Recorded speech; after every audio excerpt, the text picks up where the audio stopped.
Muito bom dia, estamos começando o nosso Na Hora do Café desta terça-feira, dia 19 de maio.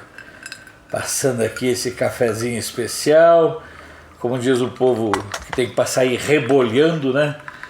Tomando esse café diamante lá da fazenda Piatã, na Chapada Diamantina, do produtor Rigno, que é considerado hoje um dos melhores produtores de café. Tem abocanhado muitos prêmios por aí. Destaque, manhãzinha boa, não está frio, né? Voltei a botar a camisa amarela na esperança, na expectativa de que a gente consiga, enfim, sair desse estágio de destruição no qual nós somos induzidos pela decisão do STF, que delegou aos governadores e aos prefeitos a determinação, a administração e todas as políticas de enfrentamento do vírus chinês. Se isso foi concedido pelo STF, e foi, nada mais justo que esses governadores, que esses prefeitos também assumam as vítimas que as medidas que eles adotaram estão causando. Eu quero começar essa manhã. Ontem, de repente, eu entrei no Twitter e vi lá, Le Monde. Aí eu fui olhar, o Le Monde publica matéria criticando o Brasil, não sei o quê. E eu fico preocupado porque no campo conservador, eu sempre digo, quando a esquerda joga alguma coisa, o campo conservador não para nem para pensar e já sai atacando. Nós temos que ter um pouquinho mais de cuidado, um pouquinho mais de atenção com certas coisas. As matérias saíram em 2 jornais da extrema esquerda francesa, ligados à extrema esquerda francesa, que é o Les Echos e o Le Monde. O Le Monde é um jornal de esquerda. Não é um jornal, digamos, sério. É um jornal ligado, financiado e bancado pela esquerda francesa. As pessoas precisam começar a olhar, a prestar atenção, a se debruçar sobre as fontes primárias, para que não sejam tão facilmente manobradas, manipuladas e tratadas de modo até certo ponto, muitas vezes, infantil. Observar a origem, quem está por trás de um jornal, de uma fonte. Por exemplo, New York Times, todo mundo sabe que é ligado aos democratas. Por quê? Porque no resto dos países do mundo não é um erro um partido ter uma posição política definida. Eu concordo plenamente com isso. O The Guardian, na Inglaterra, por exemplo, é ligado ao Partido Trabalhista Inglês. A CNN é ligada aos democratas. A Fox é ligada aos republicanos.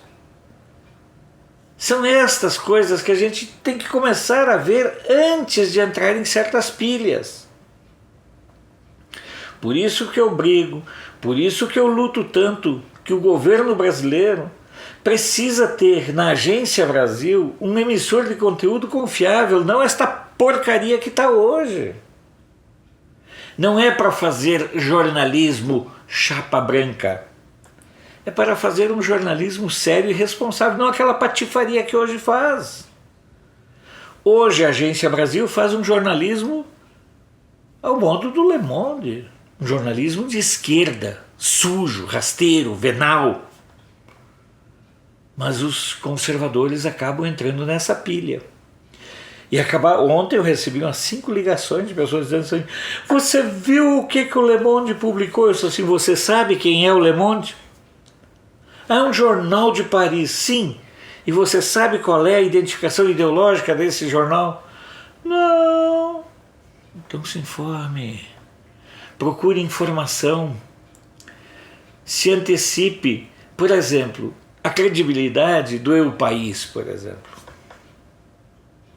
da Espanha. Surge como uma cooperativa de jornalistas. Então a gente tem que começar a ter muita atenção. E quando eu resolvi fazer este apanhado de informações em 38, agora já são 44, na verdade já são 46 fontes de informações que eu trago diariamente, compartilho diariamente com vocês, é exatamente para que as pessoas, para que você, para que eu, para que todos tenhamos uma percepção da pluralidade. E não fiquemos reféns de Globo, Estadão, UOL e, infelizmente, Agência Brasil. Eu busco essa pluralidade de fontes para que as pessoas tenham percepção de que o mundo existe além dos emissores de conteúdo tradicionais e convencionais. E na medida em que a Agência Brasil não cumpre esse papel, a gente vai cumprindo, vai buscando. Mas tenha mais cuidado quando você entrar na pilha, nessa necessidade que a esquerda tem, nessa habilidade que a esquerda tem em criar armadilhas onde os conservadores caem de patinho. Vamos observar quem está por trás da informação.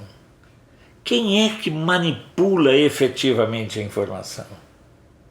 E aí a gente começará a ter uma visão, pode ter uma visão mais crítica da realidade.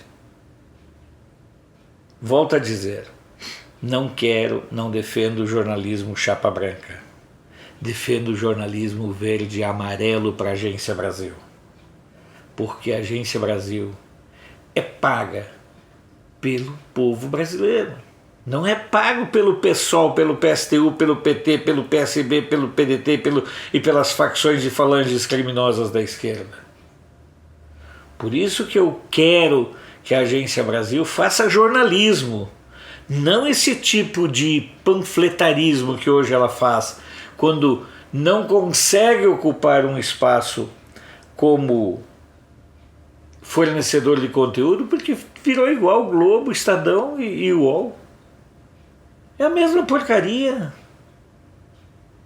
É o mesmo sensacionalismo barato. É as mesmas pautas afirmativas. Para que isso? É para gastar dinheiro? Então fecha essa porcaria logo. O que não dá é esperar que lá de fora uma porcaria de jornal critique e aqui dentro todo mundo entre na pilha. Vamos começar a ter uma visão crítica da mídia também lá de fora, não só da mídia aqui de dentro. O que vem lá de fora é tão merda quanto o que é produzido pela mídia de esquerda aqui no Brasil. Talvez a diferença é que tenha um outro cheiro, mas é a mesma porcaria, é o mesmo comprometimento ideológico. E isso é importante que a gente tenha em mente, porque os correspondentes estrangeiros que atuam no Brasil são hoje ferramentas, instrumentos para denegrir a imagem do Brasil lá fora. Não falam nada de positivo. Dizem que o Brasil teve mais casos do que o Reino Unido. Ué, o Brasil são 212 milhões de habitantes, o Reino Unido são 66 milhões. Não vamos trabalhar nessa pilha da estupidez que tem sido norteado pela mídia.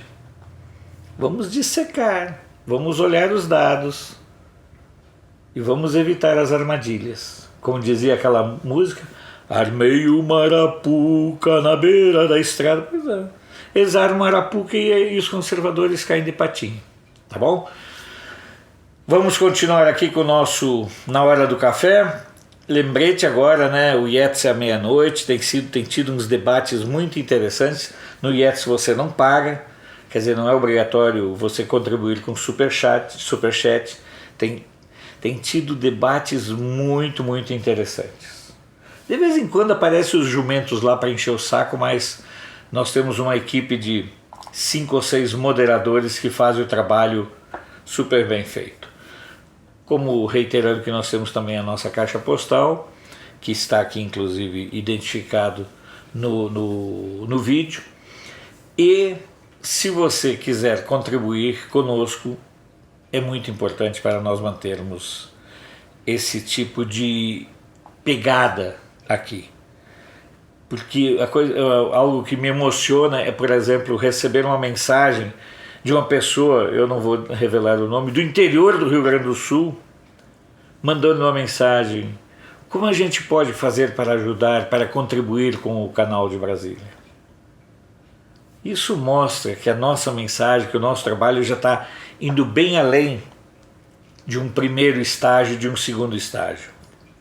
Só isso já vale a pena continuar com esse projeto de manter um padrão de informação que seja de interesse de todos nós.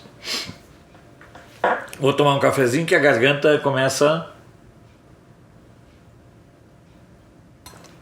Lembrando sempre que em Brasília, nessa época, é a época, na minha opinião, mais bonita de Brasília. Maio, junho. Porque não chove, está um pouco mais frio e ainda está tudo verde.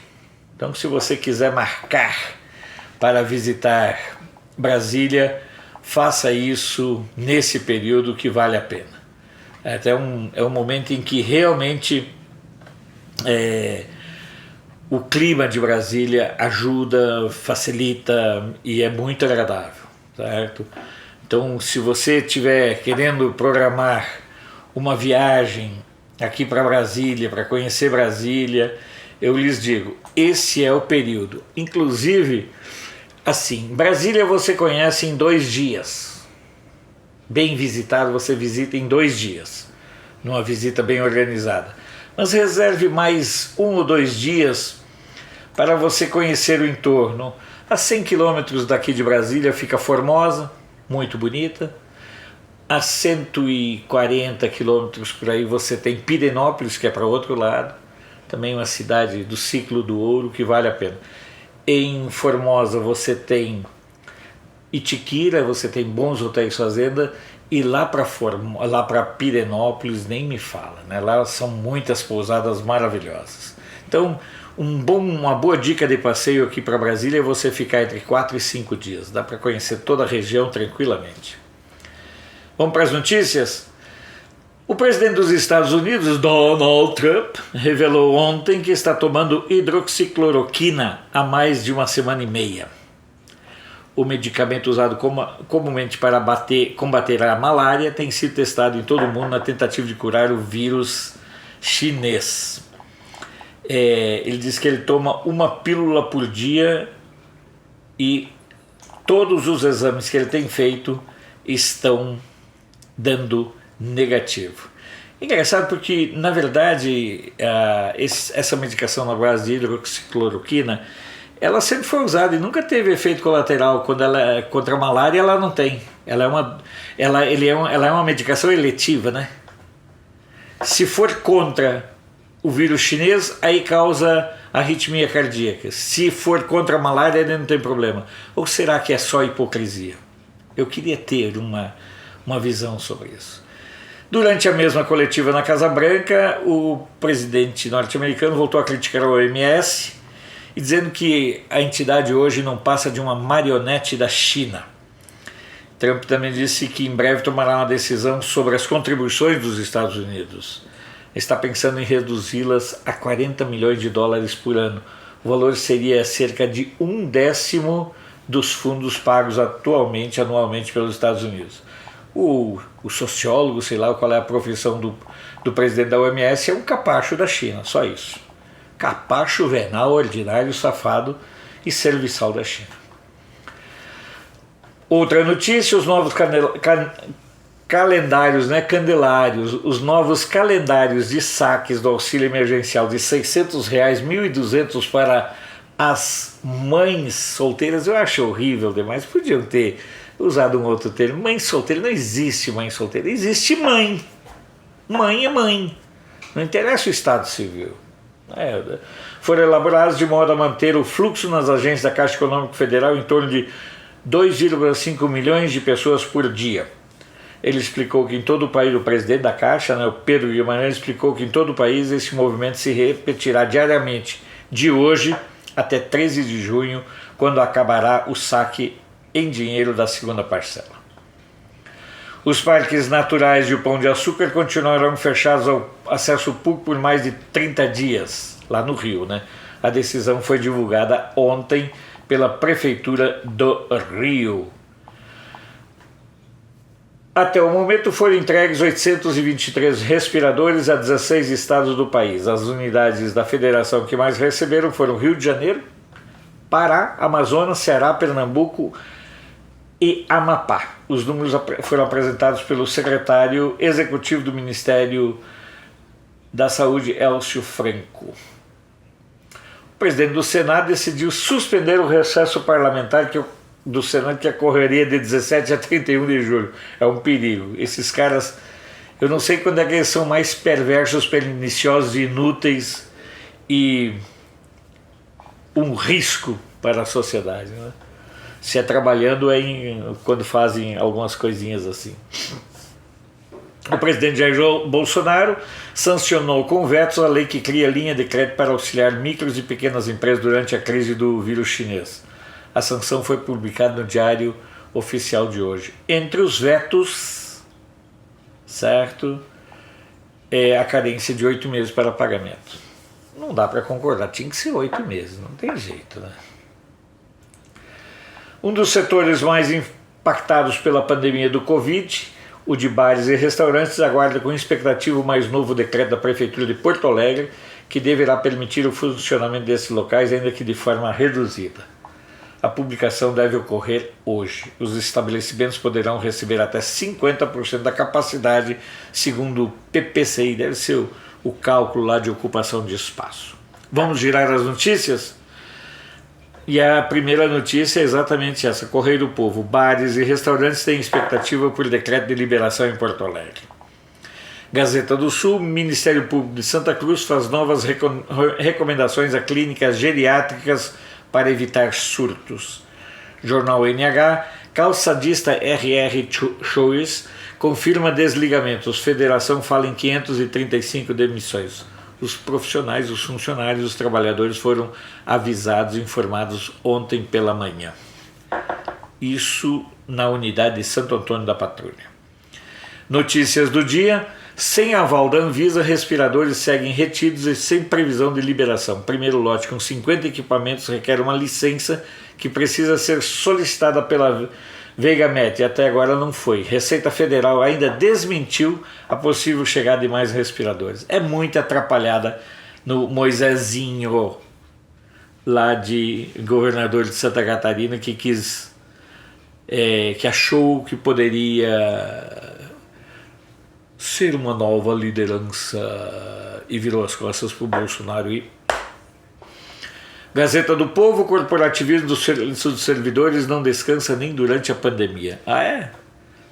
Não descansa e não trabalha, nem na pandemia, nem fora da pandemia. Folha de Londrina. Paraná quer fazer 40 mil testes por semana da Covid-19. Diário dos Campos. Prefeito de Ponta Grossa diz que meta para retorno das aulas e normalização do comércio será em agosto. Jornal do Comércio do Recife. Lockdown é respeitado nas ruas do Grande Recife, mas periferia segue sendo contraste. Rapaz, é muito fácil você ficar em casa com a geladeira cheia, sem nenhum problema, com os filhos com alimentos, com a internet funcionando, com a sua academia particular no seu apartamento ou na varanda da sua casa. Mas o mundo não se resume a isso que certos formadores de opinião têm como mundo ou parâmetro ideal. O Fluminense de Niterói. Niterói, cidade usará sistema de cores para identificar estágios de combate ao coronavírus e níveis de restrição de circulação. Folha Vitória. Perda do olfato, tosse e febre, os sintomas mais comuns dos infectados pela Covid-19 no Espírito Santo. Jornal Extra de Alagoas. Governo federal reincorpora médicos cubanos que permaneceram no Brasil ao Mais Médicos. Não é o mesmo programa da ANTA lá, certo? Alagoas receberá 4. Na verdade, eles poderiam ser contratados como enfermeiros, que é o que eles são mesmo, enfermeiros qualificados, né?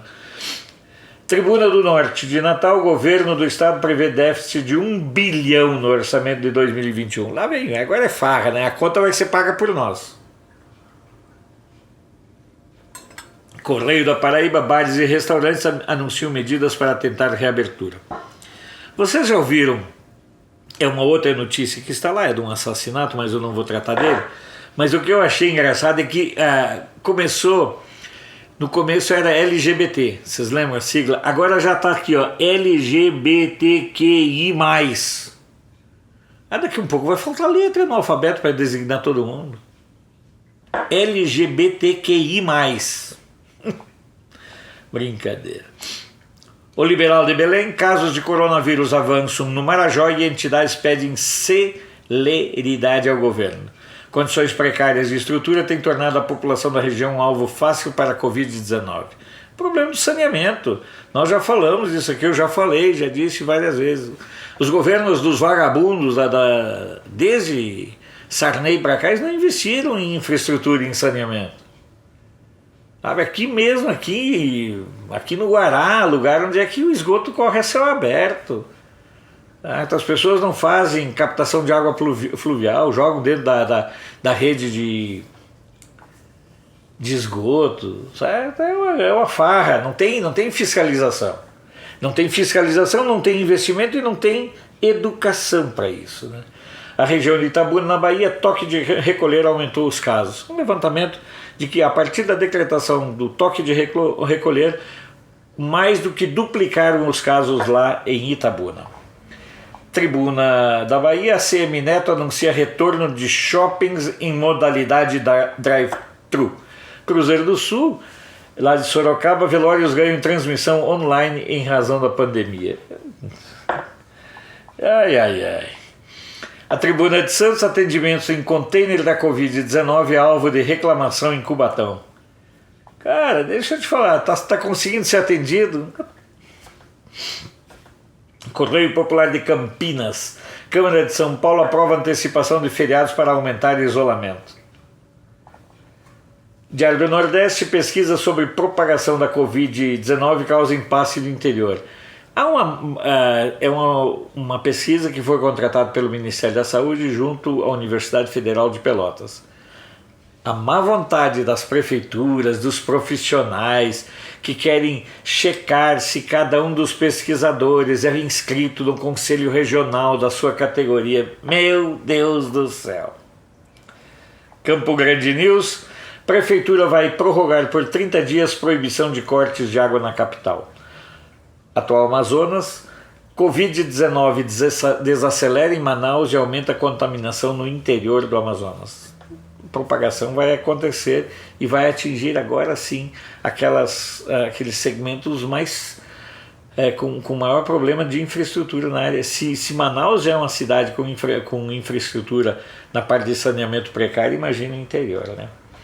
O estado do Maranhão, São Luís tem grande movimentação de volta após fim de lockdown. Daí eu fui ver lá o estado do Maranhão, lógico, é da família do Sarney, mas já está vindo um outro Sarney lá. Tem um deputado estadual que usa o nome Sarney, que é parente dele.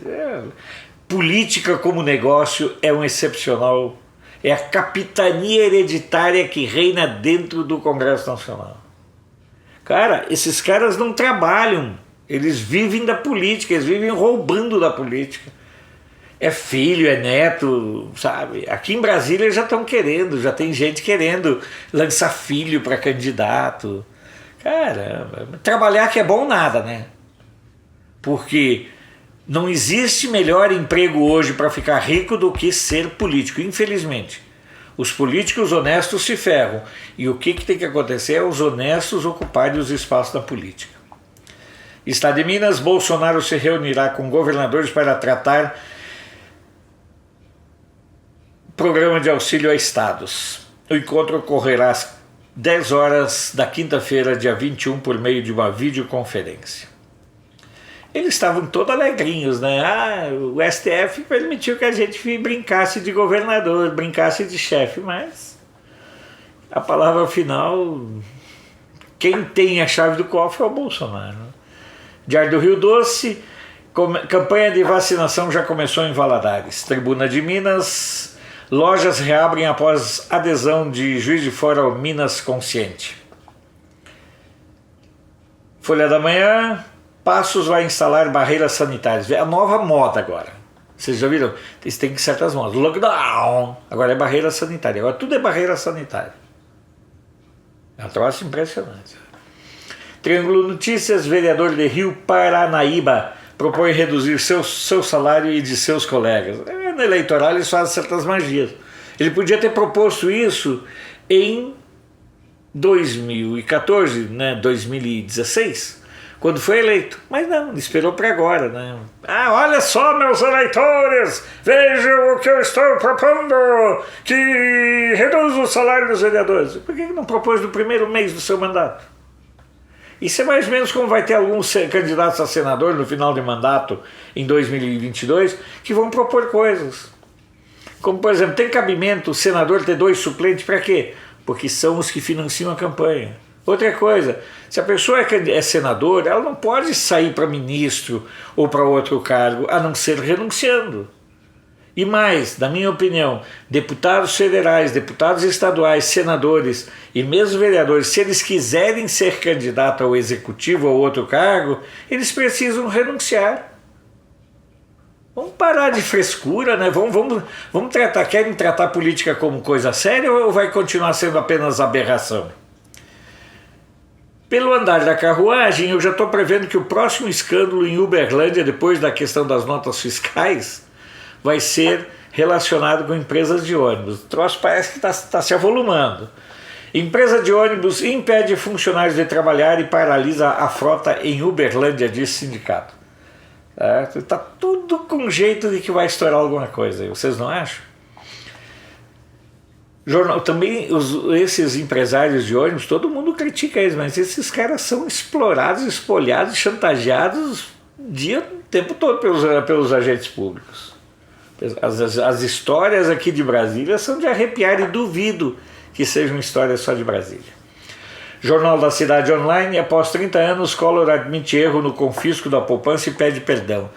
Pro raio que os parta, seu canalha. Pedir perdão e as vidas, e as pessoas que se mataram, e as pessoas que perderam tudo. Aí vem um canalha desses pedir perdão.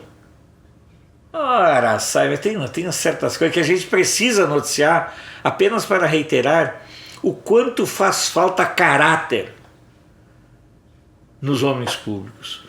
Justiça em Foco, extinção de cursos. Diretores da Universidade Brasil se surpreendem com decisão do MEC.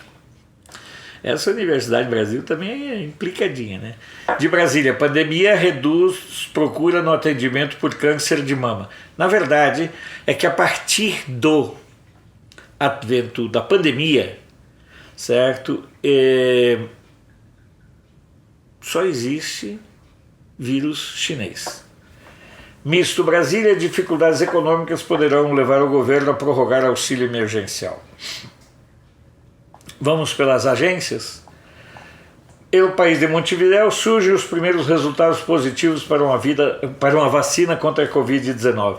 Eu ia retratar aqui a questão da fuga de um mafioso, de um traficante, lá em Montevidéu, que agora está sendo levantado, a relação aconteceu há mais ou menos uns 10 meses, mas que eles fugiram com apoio dos ex-integrantes do governo da Frente Ampla da Esquerda, né?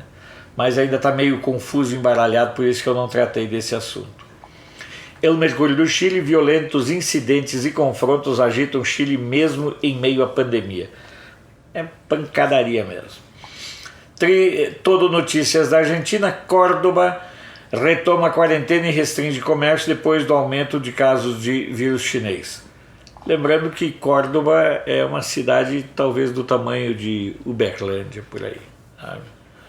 Andina do Peru, Ministério da Saúde recebe doação de ventiladores mecânicos da China. A China causa o problema, né, dissemina essa porcaria desse vírus e depois doa ventiladores mecânicos. É muita hipocrisia.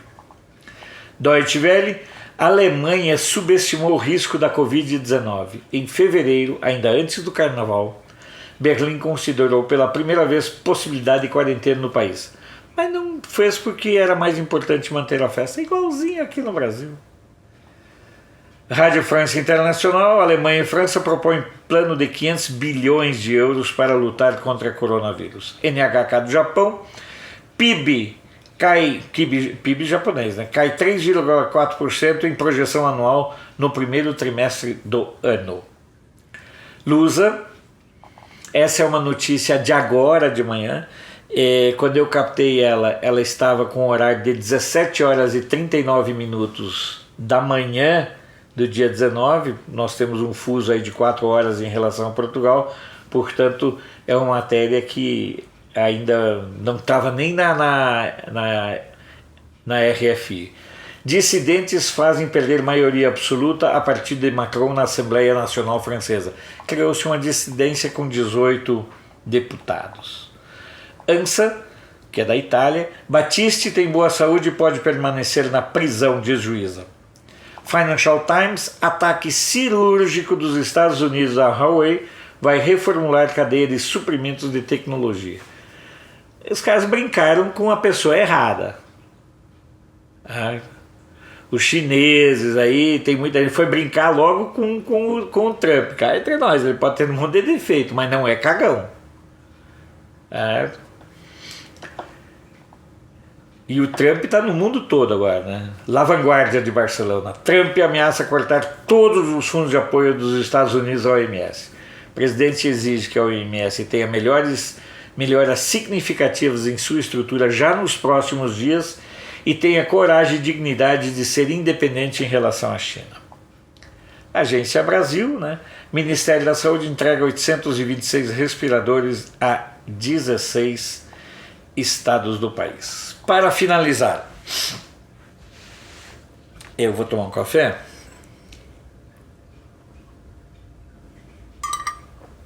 E mais um golinho d'água, que eu gosto.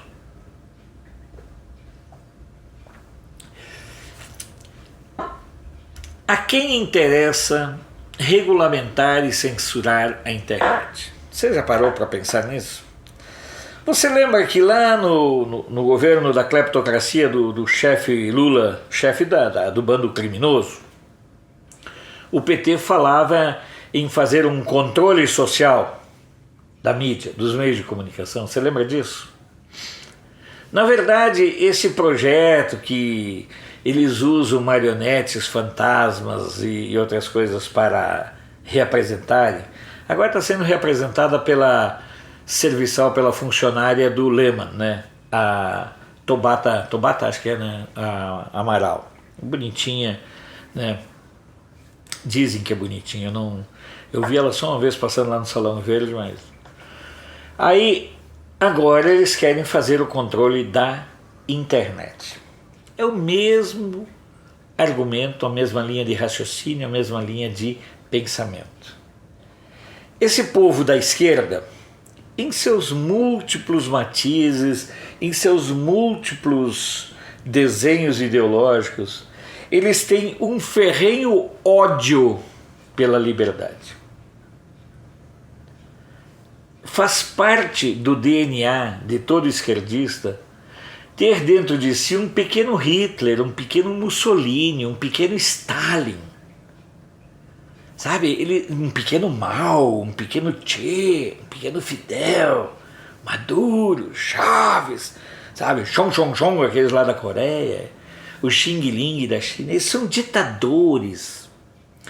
A questão de ser contra a liberdade é inerente a uma visão de esquerda. Porque tudo que a esquerda não pode, não consegue aceitar, é o binômio liberdade e pluralidade. Não existe nenhum país de esquerda onde exista pluralidade. Mas a França tem pluralidade na igualdade. Os iguais são respeitados, mas os diferentes não.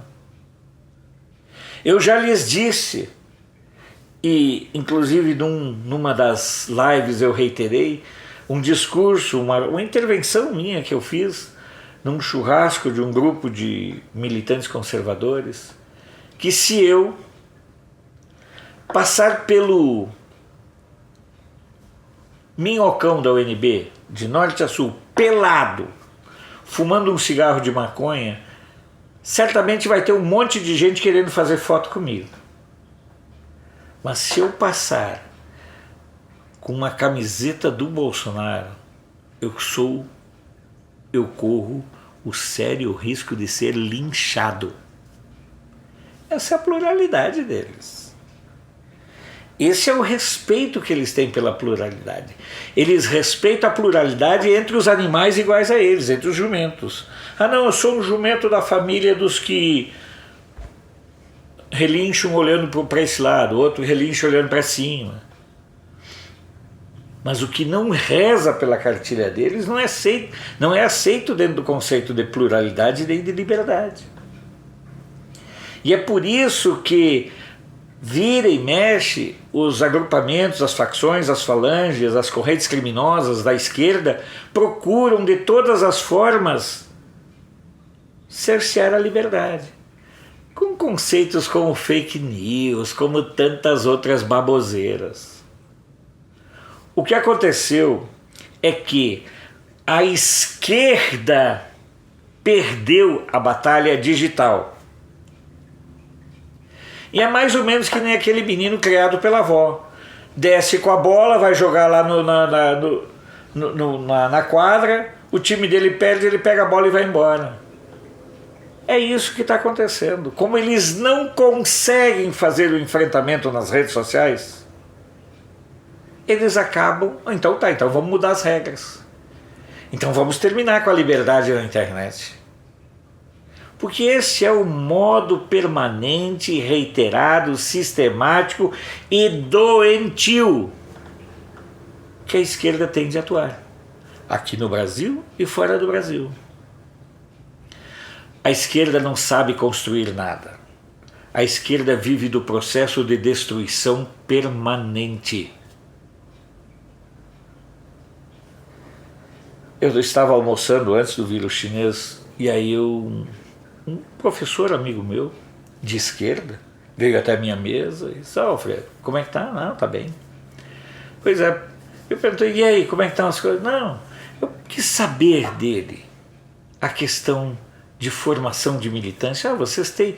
Não, Alfredo, deixa eu te explicar uma coisa. Nós não estamos preocupados. Ele é professor daquelas primeiras séries, primeira, quarta ano primário.